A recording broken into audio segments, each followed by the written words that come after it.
Our wedding night, my husband Grayson's sister-in-law, Scarlett, stumbled drunkenly into our bridal suite and threw her arms around him, refusing to let go. Kayla, my husband died young, and I really just want a child. Please, lend him to me for one night, she cried through her tears, shoving a toy into my hand. I promise I'll return him tomorrow, and if you get lonely, you can use this to comfort yourself. I stood there, dumbfounded, my gaze shifting in confusion to Grayson, who was already helping Scarlett steady herself. You're really going to sleep with her? He avoided my eyes, his tone strangely urgent. Don't overthink it. She's drunk and talking nonsense. I'll take her back to her room to rest. As he started to leave with her, I stepped in front of them, blocking their way. Grayson, it's our wedding night tonight.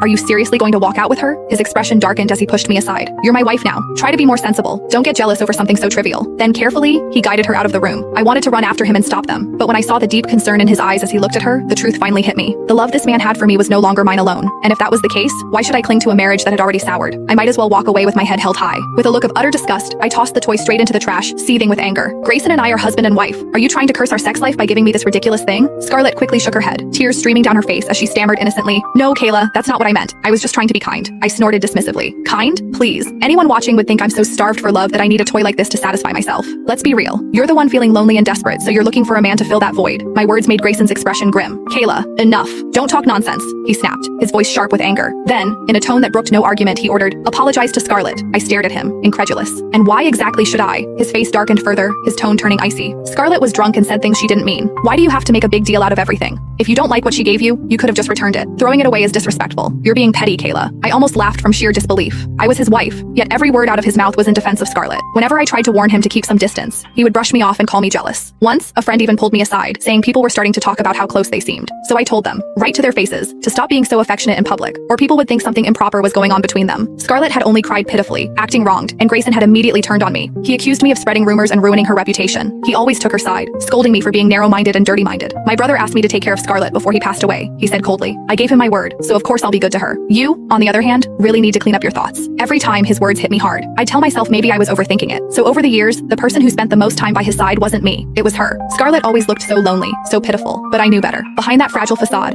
she was vicious. She had secretly sabotaged me time and time again, cutting up my evening gown before an important event so I'd embarrass myself in front of everyone, drugging me with sleeping pills so I'd miss the design competition, even pretending to trip so she could make it look like I had pushed her. And every time, before I could even speak up, Grayson would rush to her defense. Don't overthink it. Scarlett didn't do it on purpose, and his gaze on me would always be filled with irritation and disappointment, as if I were the one in the wrong. Out of respect for the 7 years we'd been together, I'd always chosen to back down. But now, on our wedding night, he was actually considering spending it with her. It wasn't just her invitation, it was an insult to me. I refused to take it anymore. He didn't even bother to hide his impatience as he said, enough, just go to bed. I'll come back in the morning. I stared at him, disbelief clouding my face as he steadied Scarlett by the arm. You're really going to sleep with her? He avoided my eyes, his tone urgent. Don't overthink it. She's drunk and talking nonsense.